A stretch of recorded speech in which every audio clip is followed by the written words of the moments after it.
If you have trouble starting up your e-bike with a Bosch Kiox 400c unit, then this video may just be the right thing for you.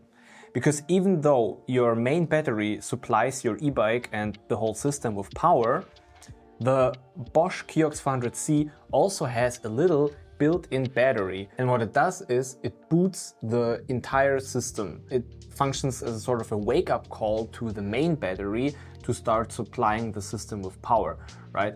So if the battery of the Kiox 400c is depleted, your whole system may not even start. So what we have to do is we have to switch out the battery of the Kiox 400c, and in this video we're going to take a very quick look at how to do that. Now what you can do for a very quick solution is you can plug in the power supply and charge the entire system.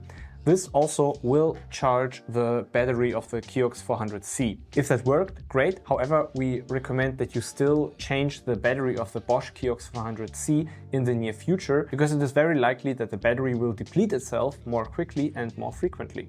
Alright, so how do we change the battery of the Bosch Kiox 400c? Well, first of all, you have to take it out of your e-bike, out of the top tube, and then you can unscrew the rear cover with the battery in it using a Torx 6 screwdriver. Now here's a little hint, not everybody has a Torx 6 screwdriver at home, so what you can do is you can order it while ordering the Bosch Kiox 400c at our online shop. You will get both parts shipped together and you won't have to deal with having to organize a screwdriver when you need it most. When you have unscrewed the battery cover, you can start removing the battery with a flat screwdriver. However, I would recommend you use this Bosch tool here because it's made from plastic and there's no risk of you damaging any of the contacts.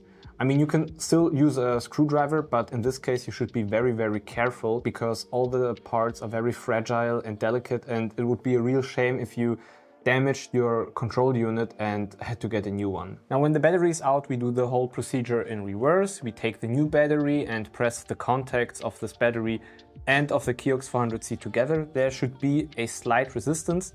If the resistance is too strong, however, it means that you have placed the battery incorrectly. So don't keep pushing, because otherwise you will damage the control unit. When you have successfully connected the battery to the Kiox 400c, you can place it along with the rear cover back onto the control unit and screw it on again. And again, here be very careful, don't use too much force because all the parts here are very delicate. Now you can place the Kiox 400c back in your e-bike and it should start up again without any problems. All the parts that you need for this installation you can find in our online shop. I hope this video helped you and you enjoyed it. If it did, give it a like. If you want to see more informative videos, then subscribe to our YouTube channel and I'll see you in the next one.